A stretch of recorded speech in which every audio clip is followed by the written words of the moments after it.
Thank you for joining. Hello, everyone. Thank you for joining us this afternoon for our program supporting Hispanic Latinx communities through Florida Libraries. My name is Sandy Avila, and I'm the Science Librarian and Engagement Librarian for UCF as a Hispanic Serving Institution, or HSI for short. And I work at the John C. Hitt Library in Orlando, Florida. We are happy and excited that you're all here to help us celebrate Hispanic Heritage Month. For some quick background on HSI and UCF, UCF gained this Federal Hispanic Serving Institution designation back in the fall of 2017, when our undergraduate FTE enrollment reached over 25%. And HSI is a type of minority serving institution. Minority serving institutions are institutions of higher education that serve higher concentrations of minority students who historically have been underrepresented in higher education. UCF is one of 11 institutions in the state holding the HSI designation. Now, with great pleasure, I would like to introduce you to our three fantastic library employee panelists and co-moderator who will share their insights and stories regarding how they are serving their Hispanic Latinx communities around the state. Our co-moderator for today is Megan Hott. Megan provides administrative support for the UCF Libraries, Student Learning and Engagement, and Research and Information Services departments. In addition to working on displays, programming, and social media, Megan staffs the reference desk and virtual Ask a Librarian service. And now for our panelists, who were carefully selected from different geographic regions of the state, spanning the Panhandle to the southern portion of Florida. Bridget Martinez is the Assistant Manager for Marketing and Public Relations at the Orange County Library System, located in Central Florida.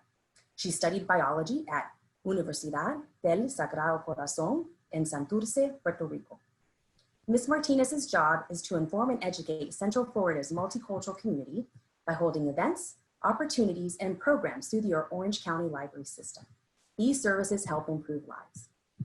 Christy Moran is a faculty librarian at Broward College, an institution which serves a predominantly minority population, including a 38% Latinx student body, which is located in Fort Lauderdale, Florida.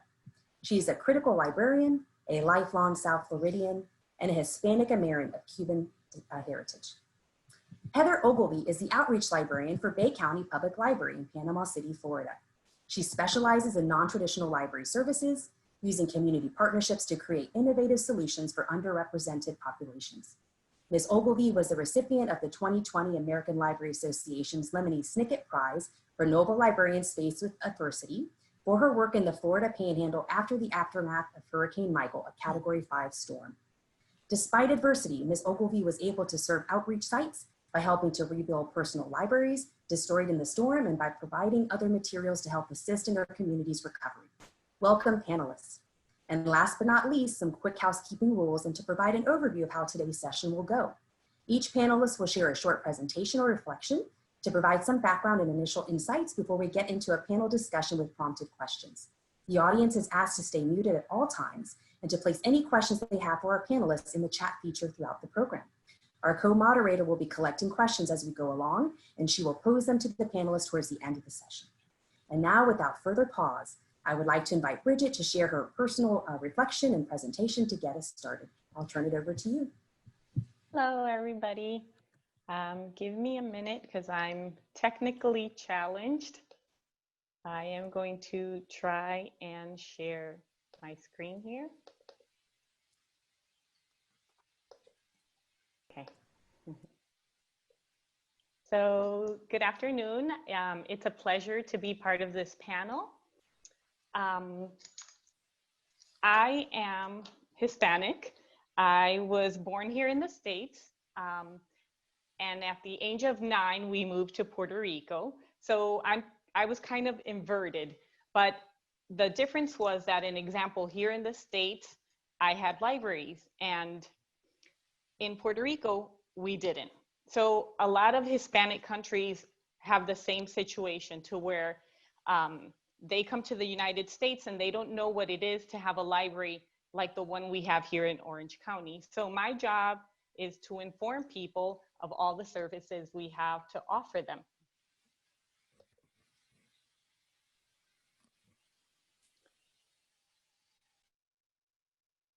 So one of the things that we try to let people know is that first of all, we're here to help them, that our services are free. Most people don't know that the public library here in Orange County is free, especially coming from Hispanic countries.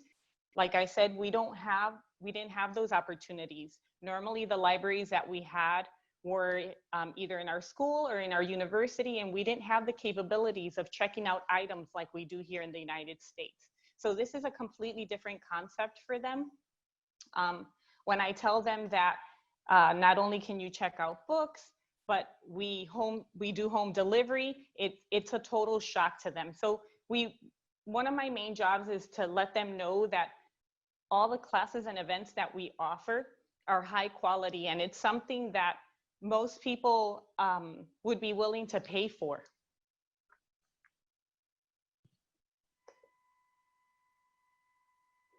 So some of the classes that we offer to our residents are, an example, English classes, computer classes, and all these classes are in Spanish. The instructors speak Spanish so that it's easier for them to get the full effect of the class. The computer classes, we give those in Spanish, and we also have Haitian Creole classes as well. The sewing classes, this is something that we just started recently, doing sewing classes in Spanish. We also have story time for children that is bilingual, so they'll do the story in English and in Spanish at the same time. And for those customers that are trying to become citizens, we offer the citizenship inspired classes to where they can practice test questions and also get ready for their interview. We know we have a lot of customers that their first language is Spanish, but their children come to the United States and they start losing that Spanish. So we also do Spanish classes, not only for children, but for adults. And we have book clubs for our customers as well.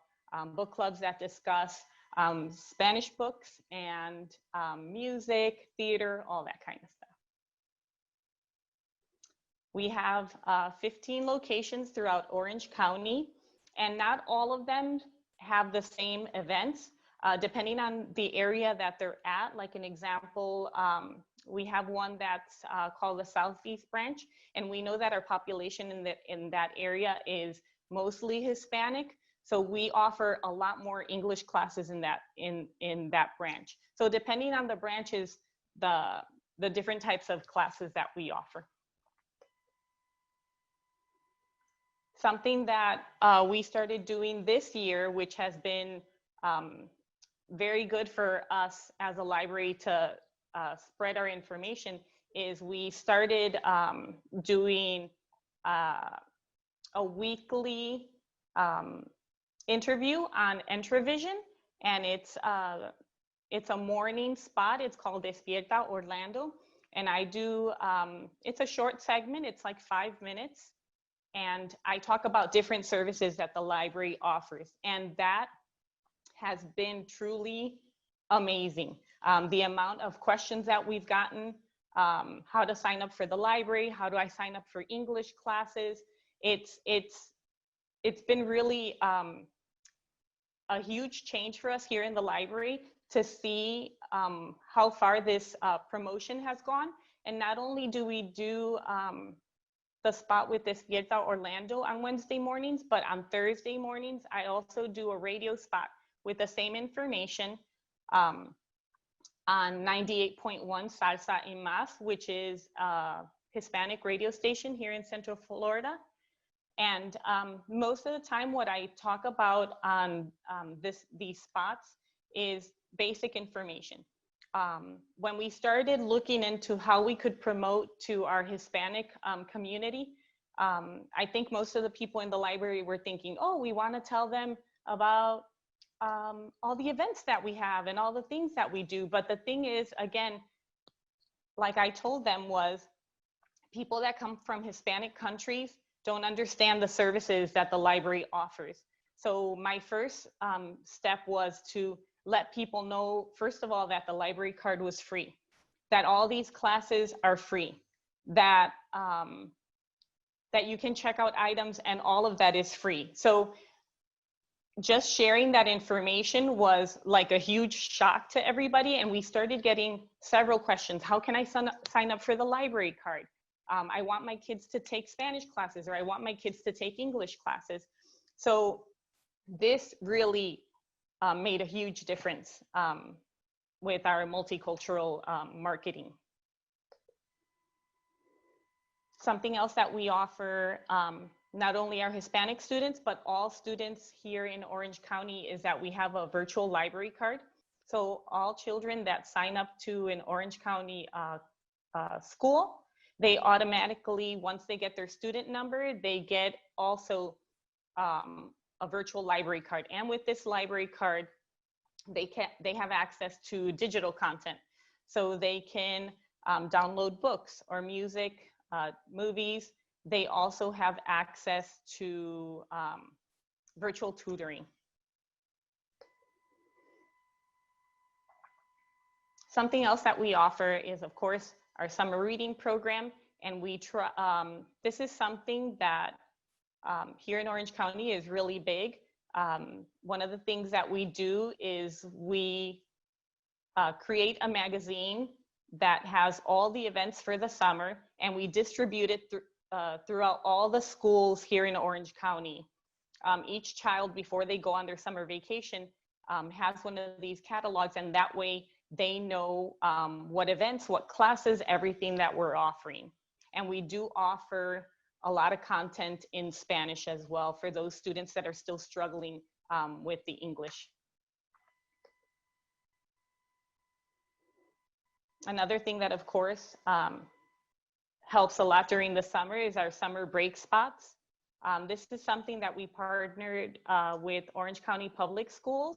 And what they do is they give free lunches to children up to the age of 18. So during the summer, the child will go with the parent and they'll go and collect their food, and then they'll go into the library and hopefully attend an event, or maybe even get a library card, hopefully. We also have our Melrose Center, which is, it's on our second floor of the library. And here we offer photography, audio, video production. We offer classes. We have soundproof booths so that people can come and record their podcasts. And of course, all of this is free with their library card. One of the things that I've promoted on that weekly show on Intravision is Brain Fuse.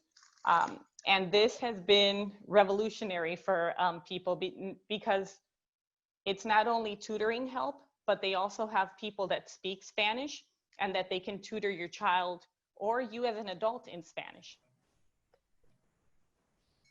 The social worker, even though he speaks English, we do have a service that can translate.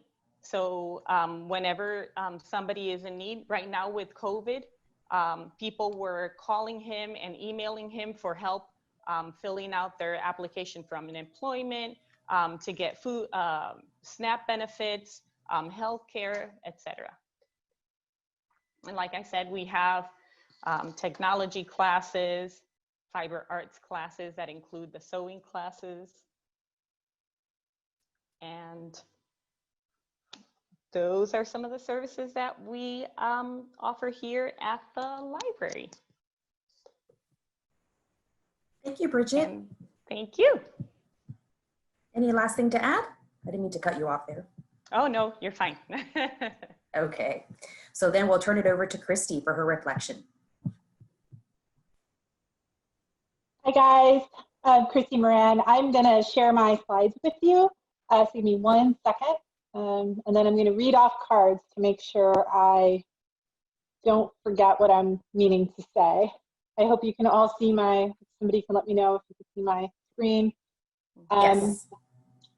So to give you a little bit of background on me, my name is Christy Moran. I am currently a faculty librarian, so it's a full-time faculty librarian at Broward College. And if you see the map of Florida right there, Broward is that bright red county, southeast Florida, just above Miami, what is Miami-Dade County.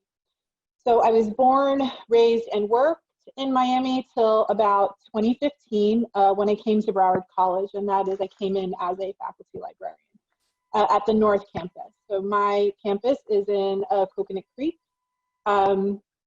which is on the north-ish end of the county. Prior to my library life, which started when I completed my MLS in 2012, I was the director of a learning center, of a nationwide learning center, Sylvan Learning Center, probably heard. I was the director of education at one in Miami for over 5 years. And that meant that as I was doing my MLS, I was also working full-time, doing one-on-one instruction of students, overseeing tutoring, mapping, individualized instruction and remediation, and supervising teachers, the professional teachers. And prior to that, I also had other experience doing that in different instructional contexts at different learning centers. In 2012, the worst, best thing ever happened to me, which was I was laid off. My position, that is the director of education, was terminated from Sylvan Learning Centers, and I was given the boot along with all the other directors of education at Sylvan Learning Centers.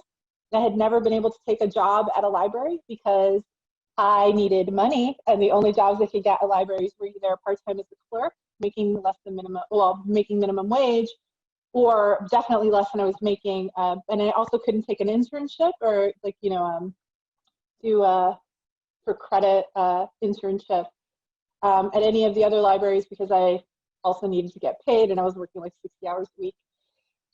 So I got terminated, and I came into library life. Really serendipitously because I had just gotten my MLS. So, food stamps, but also a master's degree that I'm going to pay off for the rest of my life. But nevertheless, I came, and after years of part-time and paraprofessional at other colleges and university libraries, I came to Broward College. So I want to tell you a little bit about the institution I serve and the area where I live now. So I no longer live in Miami. I live in Broward County, where Spanglish is not the first language, much to my own dismay. It is English. And we have a local area population of 1.9 million Broward residents. 31.5% of us self-identify as Hispanic or Latinx. I left off the other racial and ethnic categories for these statistics, but you should know they're pretty heavily in the favor other ethnic and racial minorities as well, including Black people of color in our area. Students at Broward College are 70% part-time, 30% full-time equivalent. We are a community college, right? We don't call ourselves community colleges anymore, but that's what we are. 38% of us, or 38% of students, I should say, identify as Hispanic Latinx. I should also say that about 35% self-identify as Black. So we are an incredibly majority school. 31% of our students are over 25 years old. I should say something that was very surprising to me, and I really knew this, but I guess I didn't have the number to see it. I know how very few Hispanic self-identified librarians there are in the US, and I certainly know that there's an even fewer proportion of us in academic libraries. Maybe I didn't realize, though, that I was the only one in my college. Among the 13 full-time faculty librarians that we have, I am the only Hispanic librarian. And my understanding is I'm only one of two who even speak Spanish, which is an incredibly depressing thing to say. And the other person who speaks Spanish at my college library is my campus colleague. So, anyway, I'm going to go to the next slide, which is a picture of what I do at our institution. And I think it's really important to note that each of us bring what we are, I think, as librarians to our profession and to our work spaces and environments, and I do that. I'm what Sandy mentioned when she introduced me. I'm a critical librarian, which means I subscribe to critical pedagogy. I'm a race-forward, justice-forward, gender-forward librarian, and I bring that to everything that I do at the college. So that may mean focusing information literacy on where students are and meeting them there rather than where I want them or think that they should be, which is something that they often find a challenge at traditional college and university environments, particularly at primarily white institutions, what we call the PWI. I am engaged and bring programming focused on the students that we have and their curricular needs, which often means bringing screenings that are focused on, in this case, the Hispanic American community for our education faculty. And these screenings are, say, education, teacher-based. I also participate in quite a few things, and I'll go in a slide and you'll see a little bit about that. So our college does really a lot. It's pretty impressive, I think, how much Broward College does at both the institution level and at department-led efforts to meet our students and to speak to not only their needs as students in college, but to speak to their experiences. And I think that you can see that with some of the things I'm involved in. This is a picture, what you see is a picture of our Human Library event we do at North Campus every year. We make a really concerted effort to bring in both Hispanic persons, individuals, and Hispanic unity and other minority, marginalized groups that are reflective of our student body and really reflective of the communities outside of our student body that our college serves. Those things include, recently, we have a racial justice initiative. I sit on the advisory council for the advancement of DEI. We have an Office of Student Achievement Initiatives that focuses a lot on meeting student needs when students need support. We have something called the Minority Male Initiative, which serves exactly what it sounds like, the population that is least likely to graduate and graduate successfully from higher education with credentials and a degree.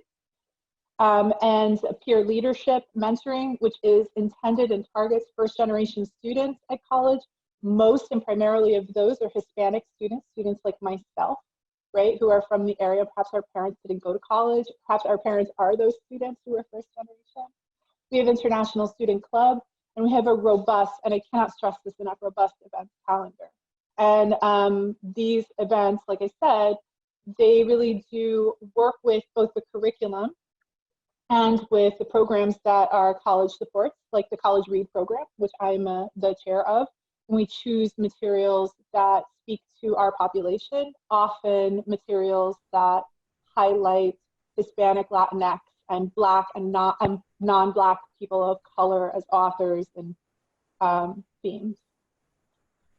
So I'm blowing through a bit of that to tell you that that's amazing and super awesome, but the library itself is a challenge, like Bridget mentioned. Something that I'm constantly telling faculty at our college that they don't seem to understand is that, yeah, a library is a very American thing. The library as we have it in this country, which is as a free public service, is a almost uniquely American thing. Which means that when students come to our college, there is cultural capital that isn't there, that we assume is there because, oh, well, they came to college, right? They were here for high school, right? They must know what a library is. I don't think that's necessarily true. And that's generally for higher education too. Certainly we can talk about language barriers. It's a little maybe weird that I'm one of the 2 Spanish speakers in the school that I just told you. There's such a high concentration of Hispanic, Latinx students.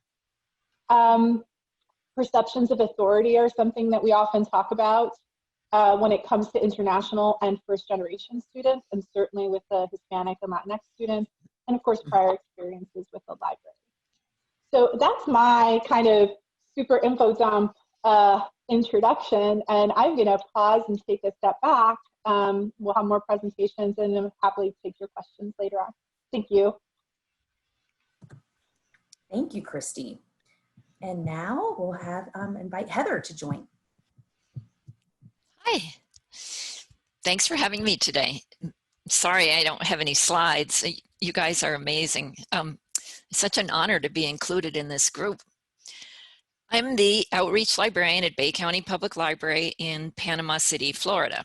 I'm saying this again because after over 20 years of being inside the library as a branch manager in 3 different libraries, for the last 4.5 years, I've done almost all my work outside the library.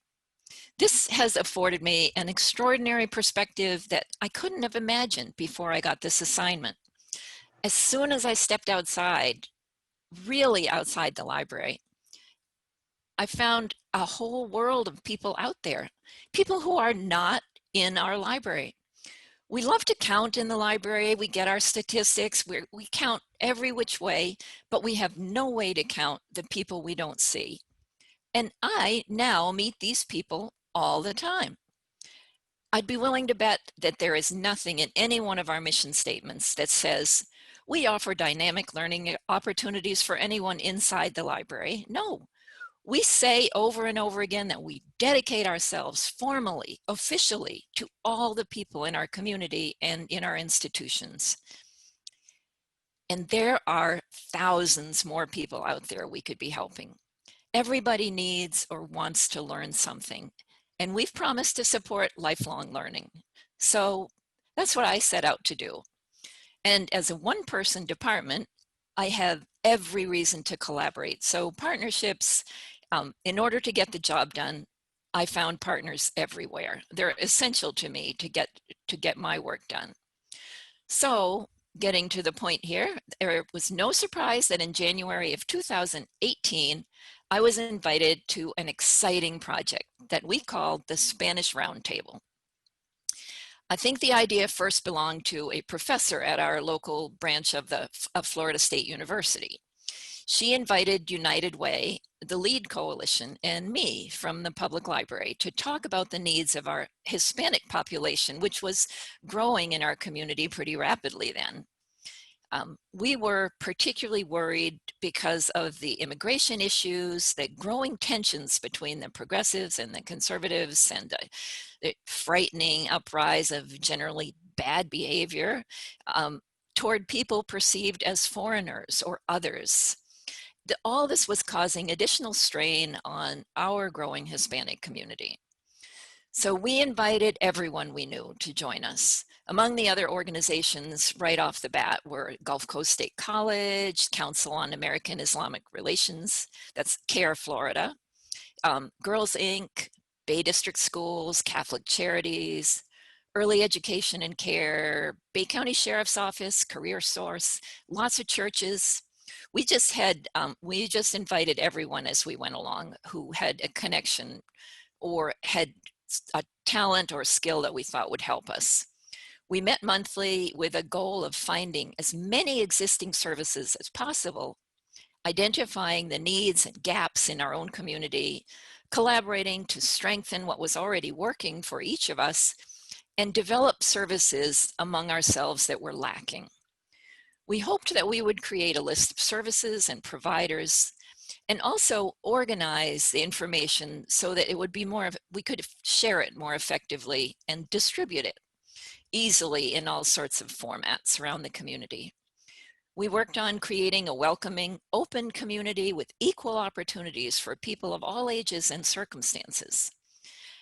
Our focus in collaboration was to identify existing services for Spanish speakers, things like translators, ESL classes, citizenship classes, tutoring, available or affordable healthcare, housing, transportation. We plan to develop a structure for collecting and sharing this information with effective communication, and we really wanted to set up dynamic support for growth and development. In my own work, what I was doing at the time was presenting a very popular baby story time every Monday morning in the middle of the Panama City Mall. I had stories, music, art, and creative play year-round. It was a riot. I've been doing this for a couple of years. The mall loved it, the community loved it, the newspapers loved it, and the families loved it. And a couple of mothers had asked me if I could do a story time once in a while with a focus on Spanish. So immediately I realized I should be doing a bilingual story time, although I am not bilingual. But I could see the need for that. So the mall was totally on board, and we immediately added a weekly bilingual story time. And we primarily did the books and music in Spanish, and I always had art and playtime, which was sort of multilingual.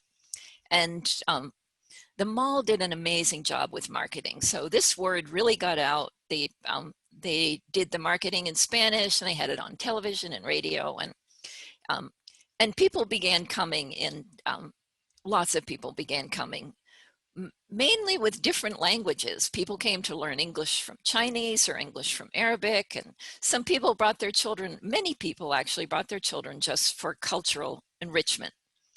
So by the time we started the Spanish Roundtable that I'm talking about now, the mall program was already turning into what I began to call world-class story time. This was turning into a safe space for newcomers from basically anywhere, but it was still a time for the Hispanic families to gather. And the children, most of whom were under the age of 4, learned English easily, and they had the opportunity to learn to love reading and to socialize through creative play. Meanwhile, the parents, for whom English may not have been an easy learning curve, had a place to learn conversationally. And most importantly, everybody had a safe space to ask questions. And during this time, I was able to introduce the concept of libraries to many new families.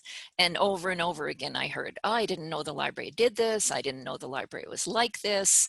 There were so many things that they didn't know. And so I was able to make that connection.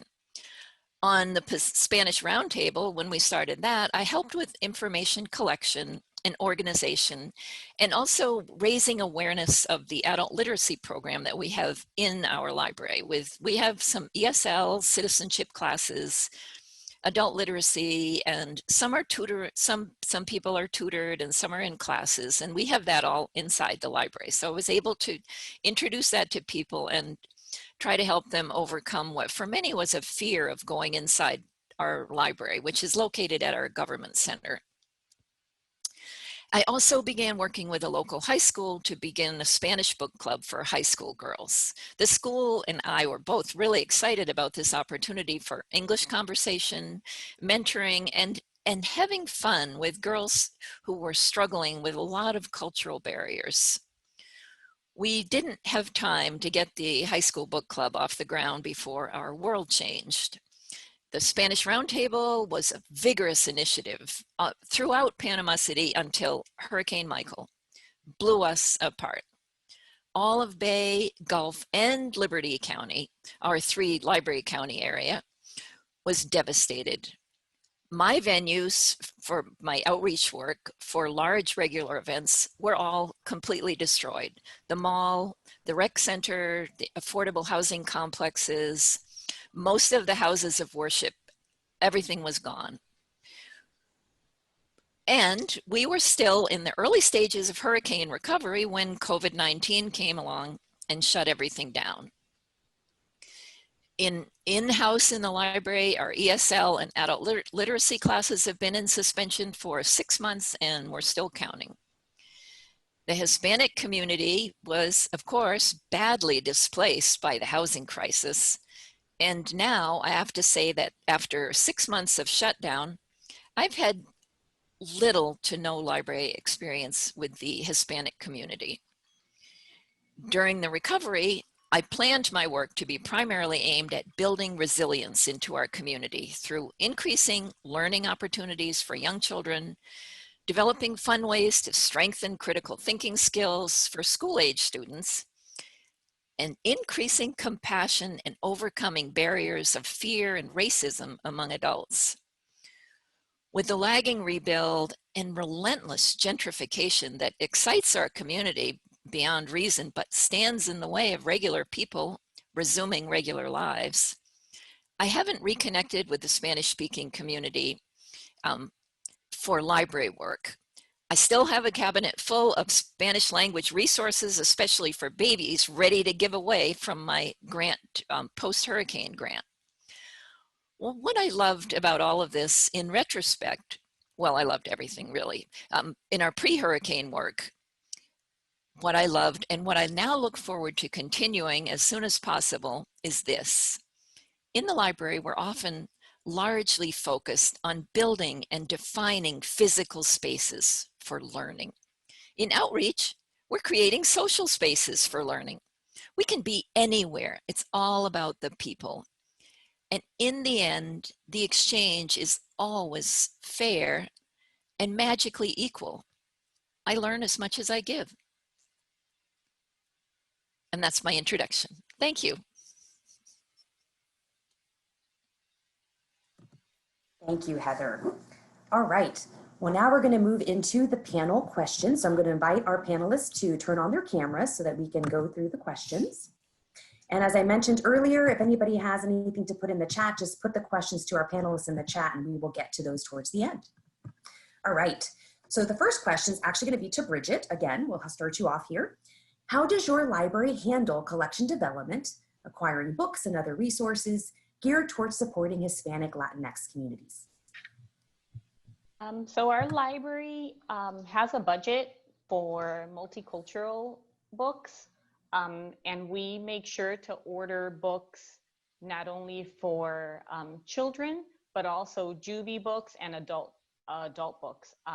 Aside from having a pretty healthy collection in Spanish books, we have Vietnamese books.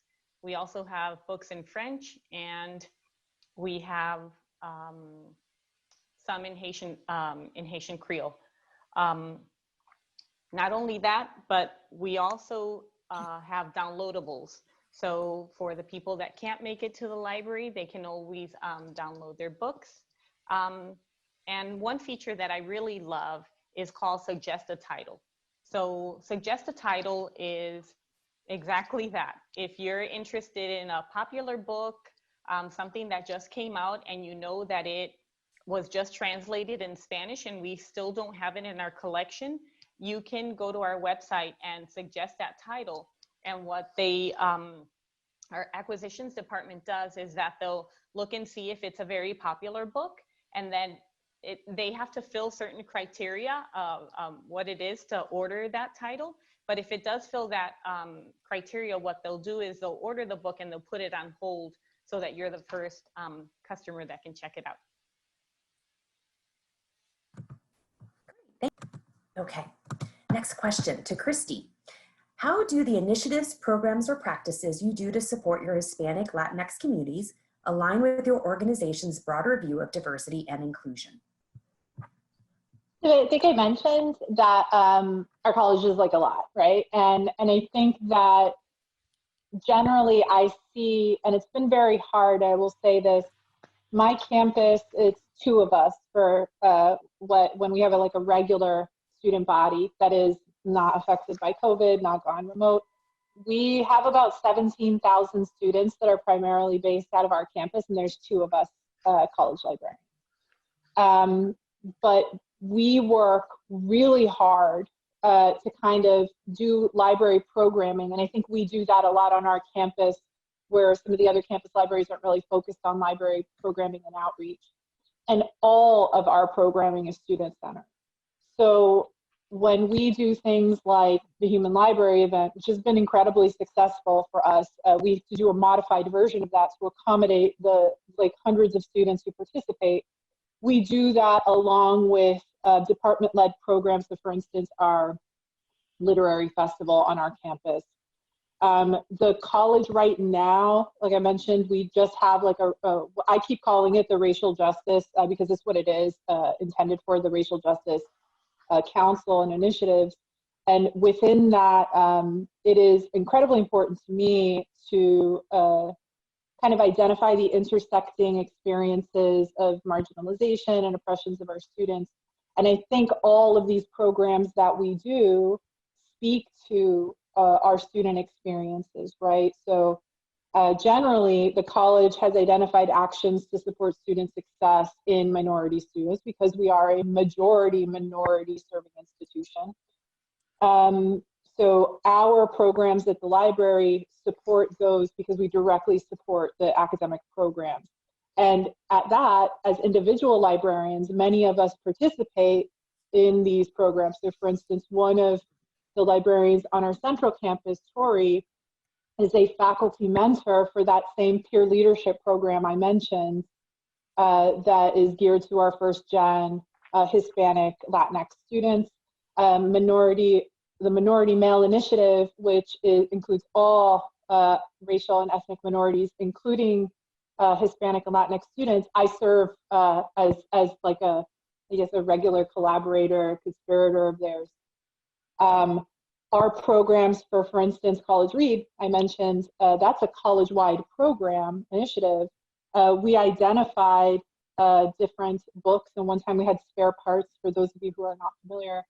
That is a Latin American, Mexican American, first generation, undocumented school story, a student story, sorry. And so we do programming to highlight the experiences of students like that. Many of our students don't experience the same kind of hardships of Hispanic Americans in other parts of the state, because we are in very many ways a majority minority, I guess, here in South Florida. We do on the Central Campus, for instance, programs for multilingual poetry slams, which I think is amazing, because bilingual is the #1, I think, language for many of us. So we do programs like that. I guess that's the best. It's robust.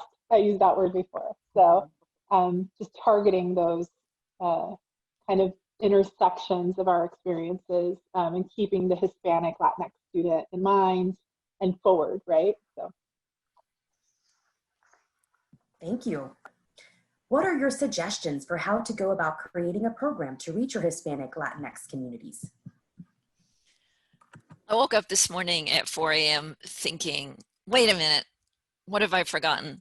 What we should be doing in our library is celebrating Hispanic Heritage Month with the enthusiasm we pour into Black History Month or Banned Books Week. And until that moment this morning, I hadn't ever thought to push that. But that's how we got ourselves culturally involved with those initiatives and so many others, is celebrating that month. What I learned immediately when I started my bilingual story time is that we are not teaching Hispanic people to become something we call American. What we're doing is celebrating, honoring, and preserving this complex global culture that many of us know very little about. So anyway, I promise from now on that Hispanic Heritage Month will not escape me or anyone near me.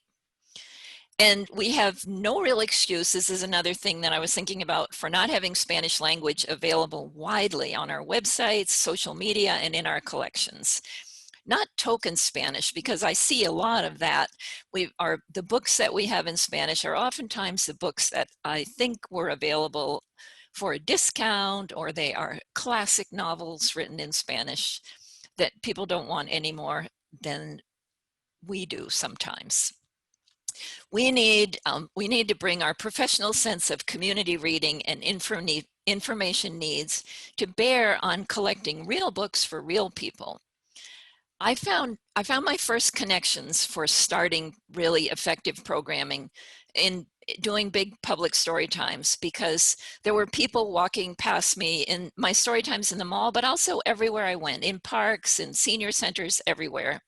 People encountered me outside of the library, and I always have art with me or something hands-on that people can do so that they have a chance to stop near me and we get friendly. And being friendly to people and offering crayons and paper plates to anyone who wants them, it makes me pretty approachable. That's how I start everything, by being available and approachable.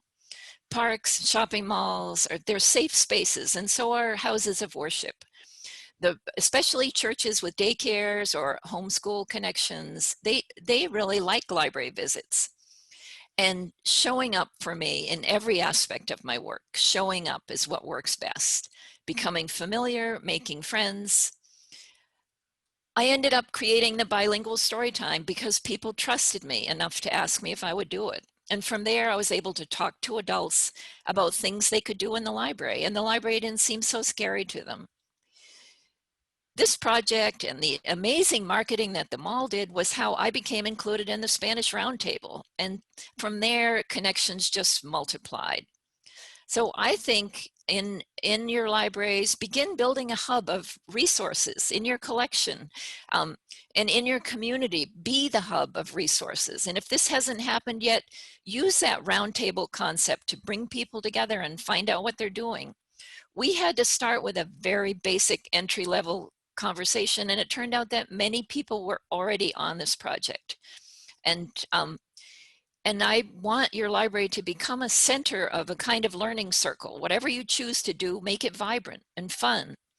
The library can be the foundation for community conversations, and inclusivity leads to opening minds and restoring some safety and opportunity in the lives of people who dream about it or people who have just arrived.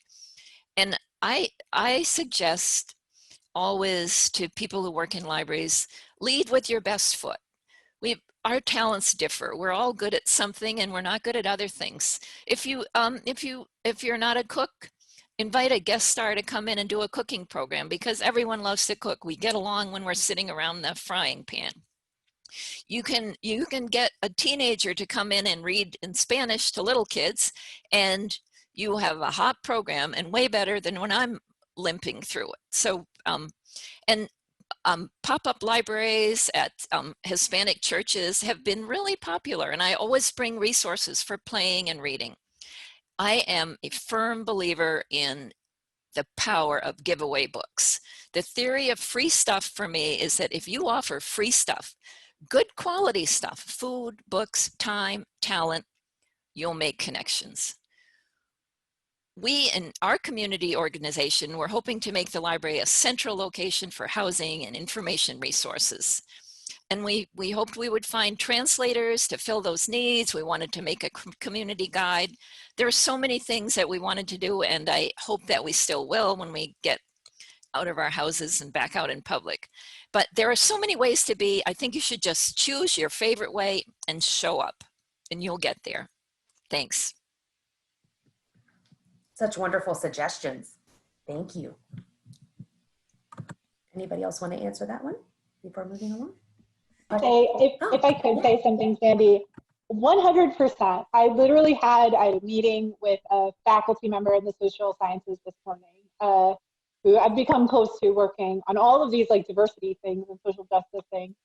And we were just talking about how when you show up, like who you are, like there's such a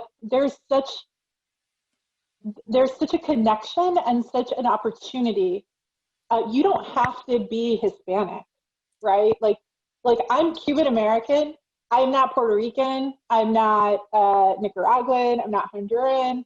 But neither are all of us are not all of that, right? Like we're just who we are. And when you show up and you show up who you are, and you gravitate toward those interests, and you tell people, this is who I am, and these are the things that I'm interested in, right? And this is what I'm good at, and this is what I can do to be a resource for you. People respond to that. And if it's reaching out to the Hispanic communities in your area, then it has to say, Heather is 100% right. Ask somebody's abuela to come cook for you. They will. They will bring you all sorts of food, and then someone else's abuela is going to want to come cook for you too, right? And then you're going to get the best coffee in the world, because FYI, all of us have different coffee, right? And you are going to find that sense of community is already, it's not even second nature, it is first nature in Hispanic and Latin American communities, period. It is what it's the way, it's our stereotype even when you see it on TV and movies, right? So lean into that, but be yourself and come forward. Right? And those are where you'll find those opportunities.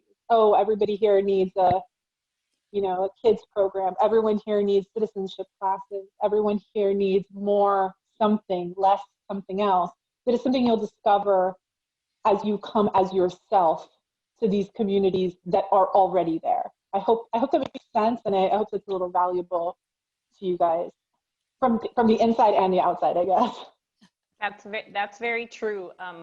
I think here in Orange County, we have employees that speak several different languages, but I think just being willing to help is what people need, is for you to smile at them. And when they're struggling with their English a little bit, when you say, I speak Spanish, and then they have that sigh of relief. Oh my God, thank you. But just, I think that's one of the things that I love about working here at the library. I'm not a librarian. Before that, I was just a customer. and seeing what kind of service they gave and how they treated everybody equal. Whether you spoke Spanish or English or had tattoos or were brown, green, or yellow, it didn't matter. They treated everybody equally, and they took the time to listen to each customer and to hear what they had to say. I think overall, that's what matters most, is people knowing that you care and that you're here to help them.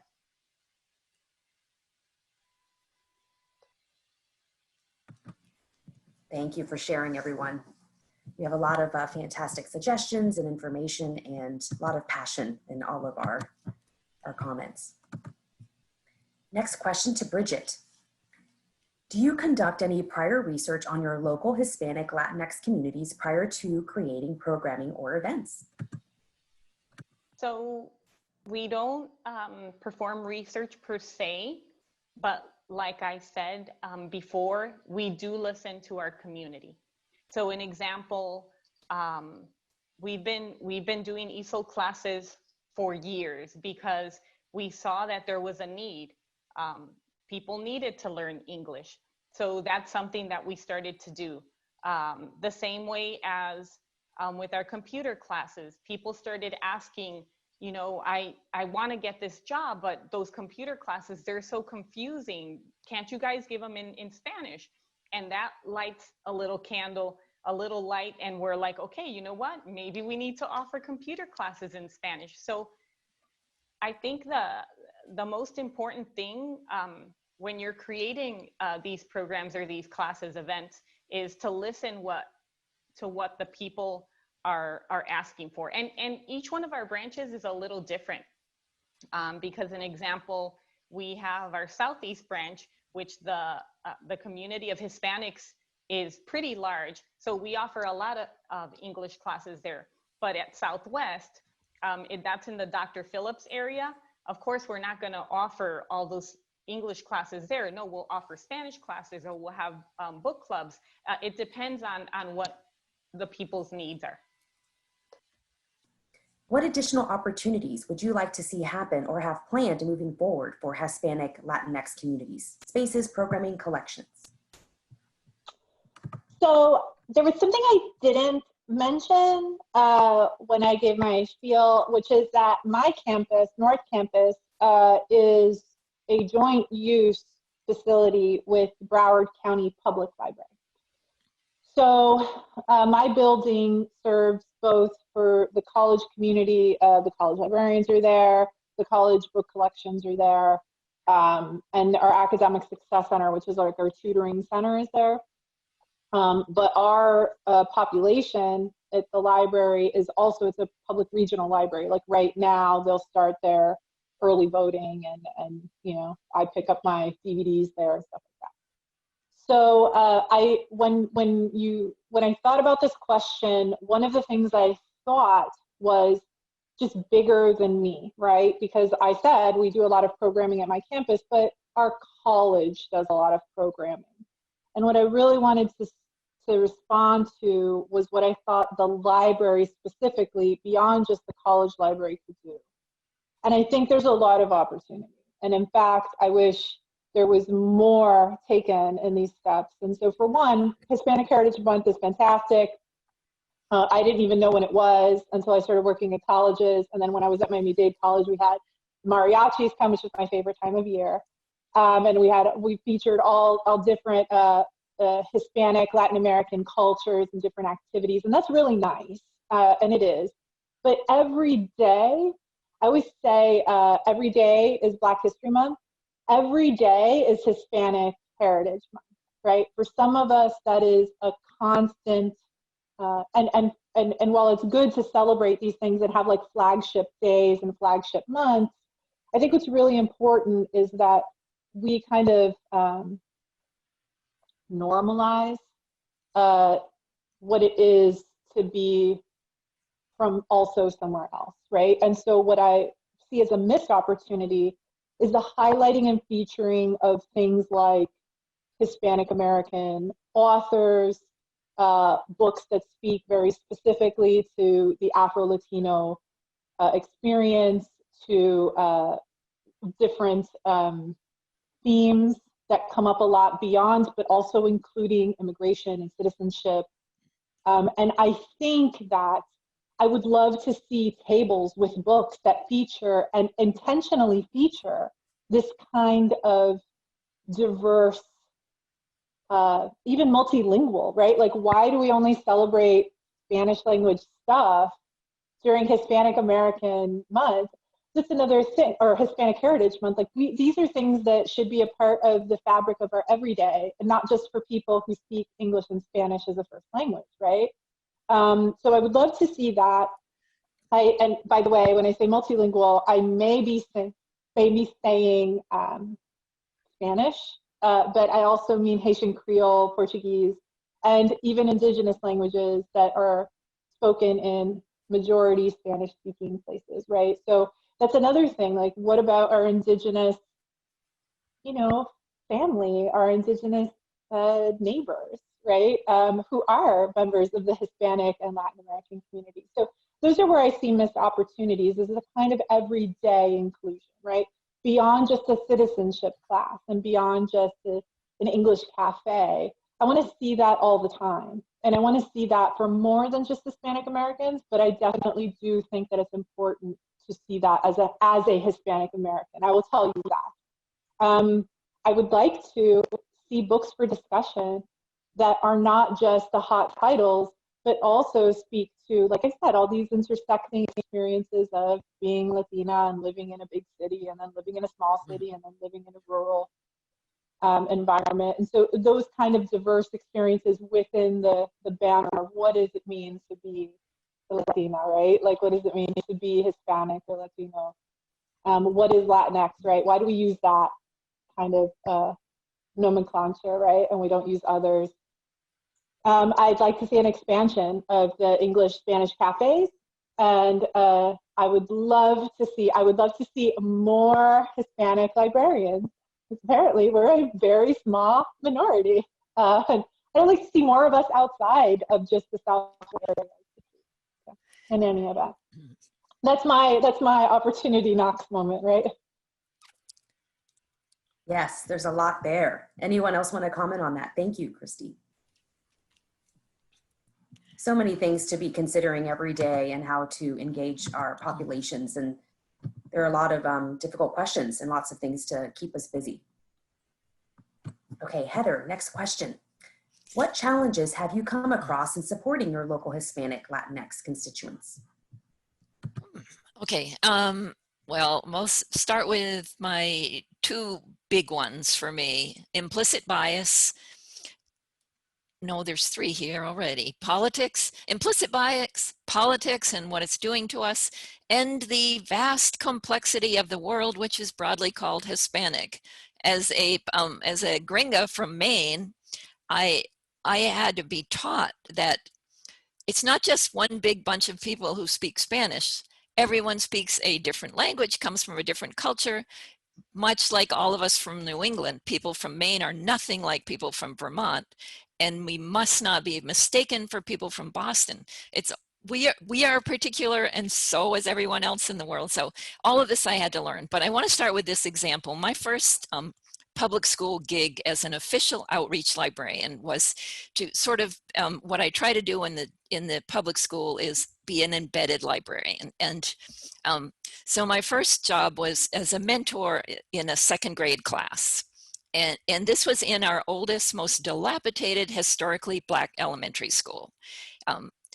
And I try to keep all of my work in the most underserved areas. So I provided curriculum support, most especially supplementing the reading resources and practices. And the way it worked was I was there during language arts class twice a week. And this often included reading aloud by students. The best reader in the class, far and away, comprehension, spelling, vocabulary was easily apparent. He was quiet. He would frequently turn the pages of the book. He'd be looking at his book or moving through it on his desk. He didn't look up unless he was called on. And when he was called on, he always read clearly. And and clearly and well, and he was quiet, but he answered all the questions, and he wrote all the correct answers in his workbook. And the teacher criticized him every reading period. And this was a room with a lot of issues. There were kids with learning disabilities and all sorts of different issues, you know, kids who didn't have money for lunch and all sorts of things. But he was the only Hispanic student in the class, which I couldn't help but notice. And so I realized at that point that one of the things that I needed to make clear in life is that Spanish as a first language is not the same as a learning disability. It's and I began to see how people, even educated people, even educators, sort of seem to, with the best of intentions, misunderstand this or misunderstand an accent that they didn't recognize and think of it as somehow inadequate. I couldn't figure out what to do. I couldn't call out the teacher because I was pretty sure that they would move me right out of the classroom, since it was a sort of a pilot program having me messing around in the school, and I didn't want to lose that opportunity. So I tried sort of a path of advocacy where I used opportunities during class to point out his skills, maybe asking him to help me with a read aloud, or working in a group with him and another kid to show how good he was at helping others. And he began to be treated a little better, I thought, by the teacher, and the teacher became a little kinder to me, maybe, I don't know, but and she invited me to go on a class trip, so it all worked out pretty well. But before we got very far into the next school year, that school was completely destroyed by Hurricane Michael and hasn't been reopened, and the kids went every which way. So I don't know how that story turned out, but it was a big learning experience for me. Other challenges that I just want to mention are that many of the Hispanic people in my community are in the lowest socioeconomic groups. They're difficult to find. I began my outreach career in 2016, and you know what happened to the Spanish-speaking people in 2016? And in our county, Hispanic people live wherever they can find something that's affordable. They live in large groups, but they don't necessarily show up in public where I can find them, and they move frequently depending on what they can find. And a big deal for everyone here in the Panhandle is, I've been to 1,000 meetings about this and talking about it. Transportation is a deciding factor here for so many people. If they get themselves elevated to the point where they've got a job, they are one flat tire away from losing everything. So that's an issue too, transportation, and the kids being translators for their parents is another issue that I want to find ways to help with, because a lot of times the kids are translating way out of their comfort zone. They're doing medical translating and legal services and business transactions, and surely we can provide some help for the parents so the kids can be emotional support and comfort and family members instead of the translator in these groups. And I also notice a lot of cultural opposition just in our everyday life here. People in Walmart shouting out, "Hey, why don't you speak English?" Or and people saying they're taking our jobs, like they want to be up on that roof. No, they don't. And we have noticed since 2016 that violence against women, and especially in the Hispanic community, is rising. In our own library, one of the drawbacks that we have is that we do have ESL and adult literacy courses, but these resources are really limited. These programs are primarily run by volunteers, and we don't have staff development training. We don't have the resources that we need to make that really dynamic. And the last thing that I want to mention is childcare, because childcare is a big problem for working parents. It is for everyone. And And how can people take our classes at the library if their children aren't allowed to be in the library in the children's area by themselves? And this is where I want to bring up my collaboration passion that works so well outside of the library. I want us to use that in the library. If the librarians I know don't want to serve as babysitters, but why not organize programs so that kids, older kids, can work with younger kids, with adults nearby, and make a space in our library so that children can be there and parents of children who don't have nannies at home can take classes in the library. So I would like to see, we do caregiver classes in libraries for memory care, memory cafes, and we have caregiver meetings. I think that we could do this with childcare also. Anyway, that's my thing. Thank you. Thank you, Heather, for sharing all of your personal experiences. There's so many of them and such great insight there. And also in the end, you have a great suggestion for how to overcome some of that, which is fantastic. So thank you, that's much appreciated. Anybody else want to add to the challenges very quickly before moving on? I think one challenge that the Hispanic community has is that sometimes they're afraid to go out and try to find help because an example, I know that at the library once we had a family that had just become homeless and they were Hispanic, and it still gets me choked up because they would come to the library every day and we would see them from the moment we would open the library until we closed.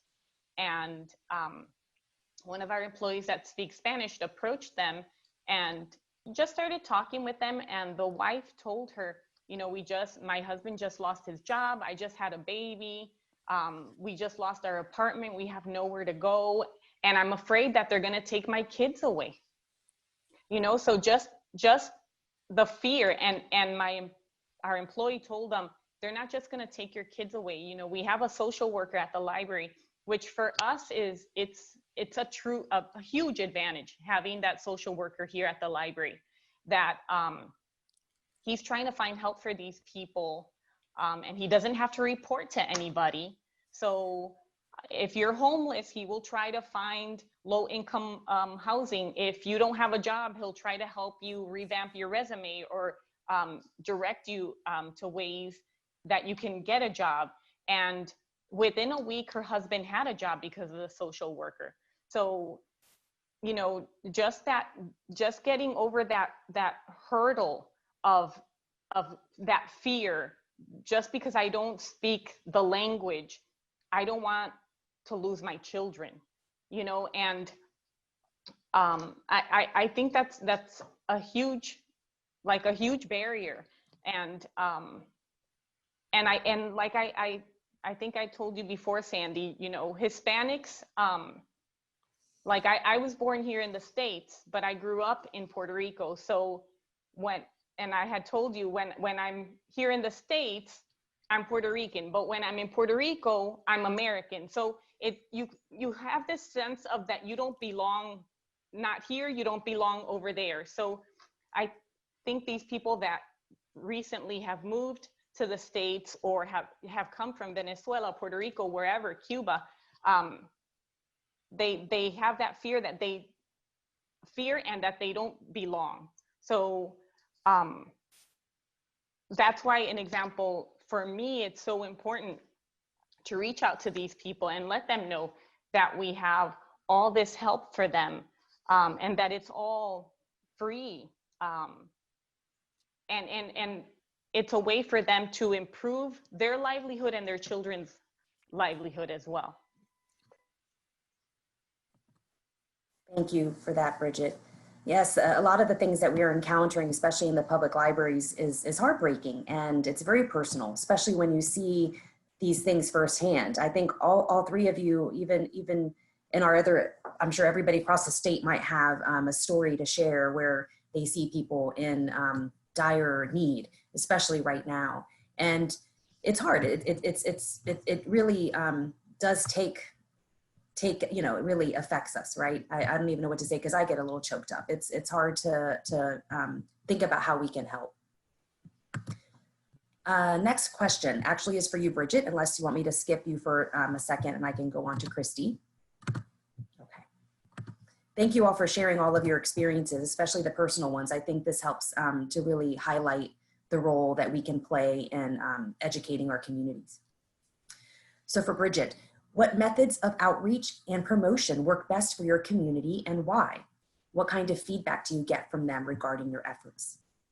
So I think some of the outreach that are most successful are the ones that we do at the beginning of the school year. There's so many parents that don't speak Spanish, that don't speak English or speak very little English, and we have liaisons that cover all elementary schools here in Orange County. So for each elementary school here in Orange County, there's a manager and assistant manager that at the beginning of the year will go to that open house and give out information about services and classes and tools that we offer. I think it's one of the most effective ones because it's an opportunity, an example for me that I speak Spanish to meet, even if it's one or two people, and when they come to my table and I tell them all these classes that we have, right away they start jotting down notes on how they can get their library cards and their kids' library cards, because one of the first things that they tell me is, like an example, tutoring, it's so expensive, and you guys have a site that is free. And so they, again, it's this thing to where being a North American, being born in the States, it's just a given that libraries are just something that we've always had. And when you come from a Hispanic country, we've never had that. So this, to them, this is such a gift. And being able to go to an outreach and talk about those services is huge. Thank you, Bridget. They are. A lot of the things that we're doing are very huge, as you say. So impactful. And they really, I think you put in your bio, the services improve lives and they matter on such a high level and such an impactful level. And something for us all to consider, you know, to take some from what you all are doing. Next question for Christy. What advice, recommendations do you have for any library employee who would like to contribute to supporting Hispanic Latinx efforts in a meaningful way? Can you hear me? I put my headset on. I want to make sure you can. Okay. Yes. So something that I have very recently come to appreciate is stop italicizing Spanish words. And I mean to say, I know that sounds really small, but it's not.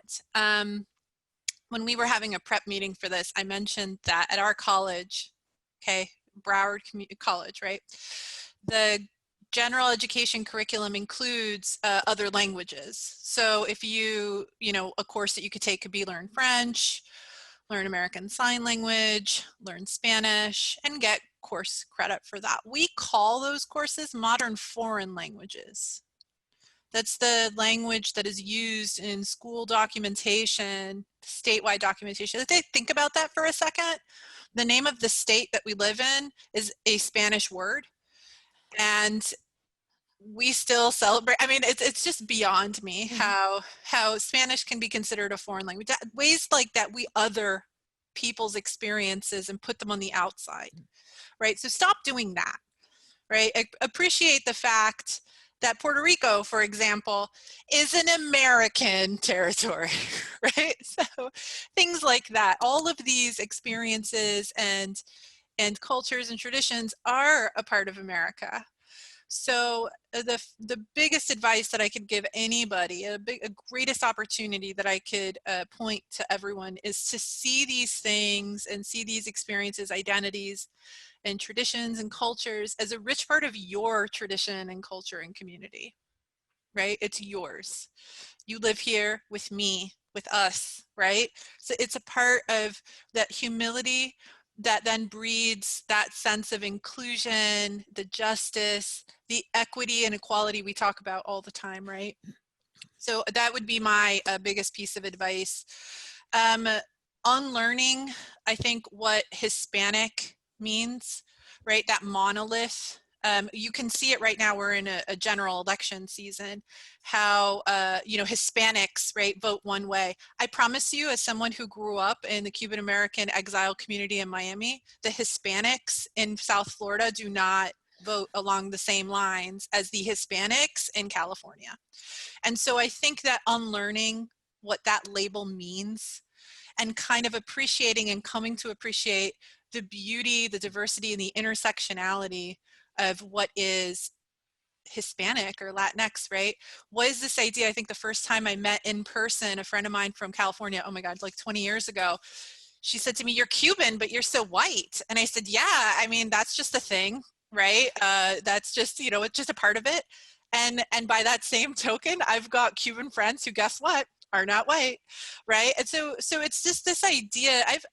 Oh my God, I have a Puerto Rican friend who's Taína. She's friggin' indigenous, right? I mean, you could see it. It's a part of her culture and her expression of culture.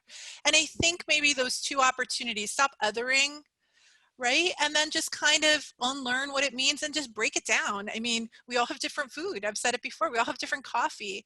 And so I think that beginning to see that and looking at the world and our communities and through that lens of not deficiency and not other, but else and more and rich, that kind of, I don't know, it to me anyway, and I feel that way. You've seen my slides. I feel that way about the Black community in my area, right? And I say the Black community because the Black community is also not a monolith, right? We're talking about my friend from Barbados today, my friend who's Haitian, friends who are Cuban, right? And so these are experiences that we need to help ourselves kind of be intentionally more inclusive of the people who live in our communities and including ourselves in the communities that we live in. So I think those are the biggest opportunities. Once you start seeing the world through those lenses, you start seeing your library through that lens, right? You start seeing your publics through that lens. You start seeing your local government through that lens, your family through that lens. I think that's where the real opportunities for growth and the real opportunities for library services come in, right? So again, I mean, that's just a small, really big thing that I think, and any employee can be that person, right? And for those of you who are employees who sit on search committees and hire, I think it would behoove auditing the process of how we hire to make sure that the people that we hire are representative of the people in our communities. And that doesn't mean there are no Asians in your community, thus you're not going to hire Asians. What it means is creating the kind of environment among our staff that we want to serve in our communities, if that makes sense, being intentional in all our practices. Yeah. It's a big charge. Yes, thank you. Wow, that could be, I think, a whole conference on just what you pointed out, or just what most of you have pointed out today. It's impressive, and there's just a lot there to unpack and great advice. So we're getting close to the end, and I wanted to give Heather one more question so that it was evenly distributed amongst our panelists. So we're going to do one more question, and then if anybody likes to go ahead and put into the chat questions they want to ask the panelists, I think we do have two. As of right now, we are going to go just a few minutes over. So in the next question, Heather, the last one of the prompted scripted questions, what was your favorite experience that happened during a Hispanic Latinx promotion or program? Oh, okay. This is a hard question. I love connecting with people, and I love connecting people with resources that are going to improve the quality of their life. And when I was surrounded by happy children, we're playing, we're laughing, we're building stuff, we're painting, or singing, or dancing. And I felt that buzz, that awesome moment when we are learning, like we are turned on and we're learning together. And always in those moments, someone would say to me, "Thank you for doing this. I never knew this was what a library could do," or "We just want to spend time with you practicing." and it feels safe here, or my kids are so happy you have all this art and stories, and there are so many kids to play with. And people said, I'm happy because my kids are learning. And in the family setting, people were so happy to share their languages, and the parents were hoping that their kids wouldn't learn Spanish and their heritage, but they were able to share that too with parents of kids who didn't have that heritage. And so we are all learning together, and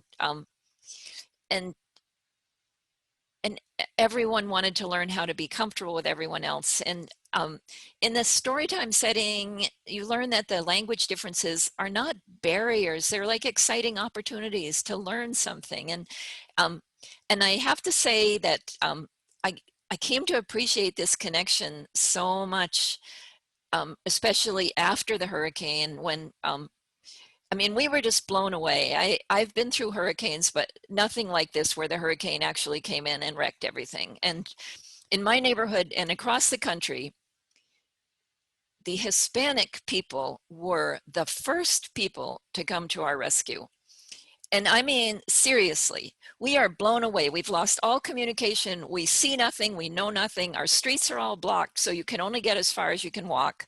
And you're pretty interested in just finding some water. So that's what we were doing. And on those very first days, people came as close as they could get to the neighborhoods in cars, in trucks. They walked in with maybe a guy with a chainsaw.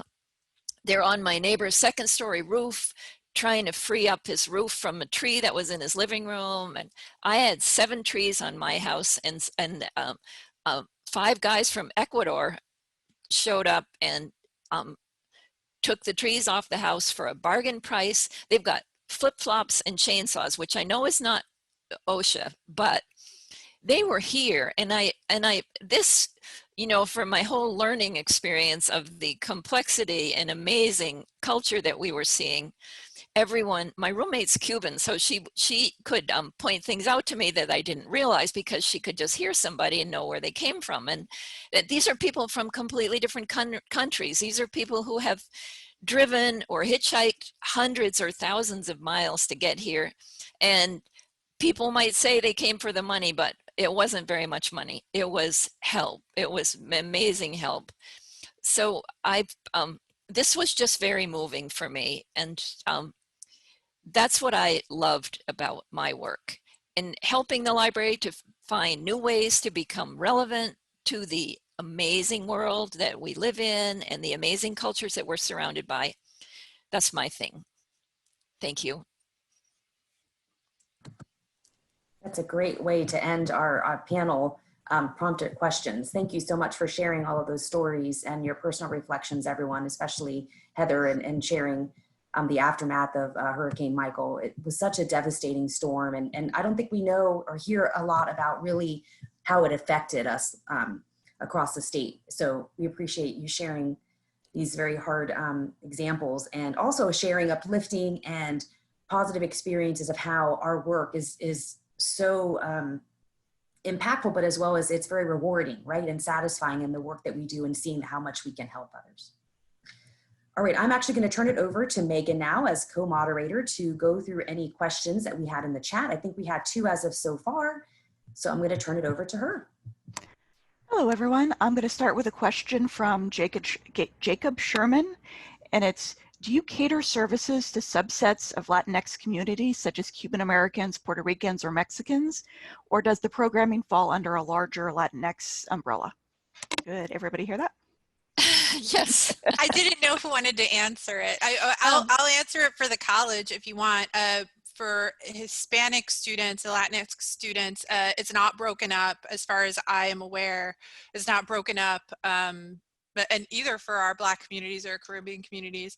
It's just kind of the monolith, like, oh, the umbrella of Hispanic heritage. And that goes, by the way, also for the public library, at least for the public library location where I am at. So right now, I remember last year they had Latin music, and it was like, I remember one year it was like Cuban, but it wasn't always Cuban.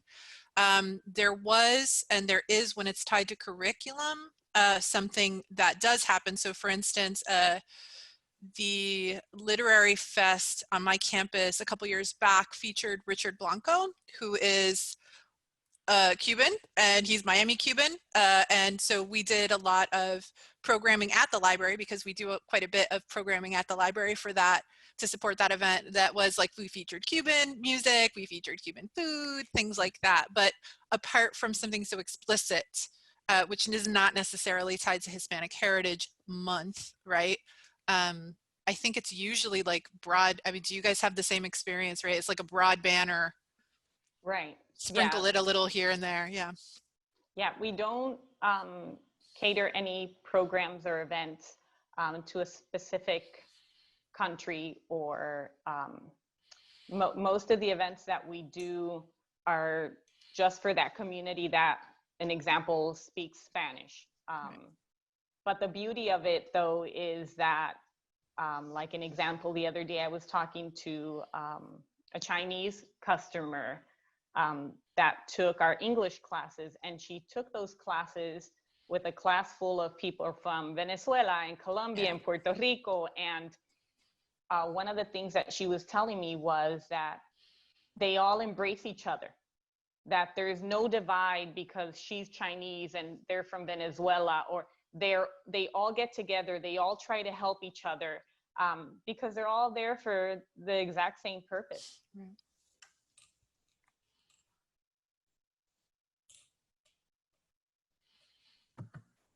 Thank you. Megan, do you have another question? The other question was from Geraldine P. She was asking if the panelists would be willing to share contact information. So if anybody wanted to reach out with additional questions or ideas they have. Sure. We can, if you guys would like to share it for us, if you were literally to Google Christy Moran Broward College, you would find me. But C Moran, M-O-R-A-N, at broward.edu. I could put it in the chat. But yeah, I'm happy to share my contact info. I put my contact info in the chat. The email's martinez.bridget@ocls.info. And my number is 407-835-7653. I put my email in the chat. It's hogilvie@nwrls.com. And I'm happy to talk with you anytime. I'm way better in conversation or email than I am in speech making. So don't hesitate to reach out. Thank you, everyone. We're a little bit over time, but I definitely wanted to come back on camera and say I appreciate all three of you joining us. I think it was a fantastic display of what we're all doing across the state, from the Panhandle all the way to South Florida. I think there's lots of great resources, challenges, suggestions, advice, some great content for even a mini conference, I think, right, in the future, if someone wants to plan that. But I think this is this is an inaugural event, the first time we're doing this. I really would like to have this be like a new thing that we do every year. So if you want to be a panelist for next year, please reach out to me. But thank you so much for your time. Thank you, everyone who joined us. I hope that you've gotten some great input and insight into what our Hispanic and Latinx communities, how they're being served through our Florida libraries, both public libraries as well as college level, state college level libraries. So thank you so much for a great afternoon, and I'll go ahead and stop the recording. And thank you so much, everyone. Have a great afternoon. Thanks for joining us. Thank you for the opportunity. Bye, guys. It was a pleasure. Bye. Thank you. Bye-bye.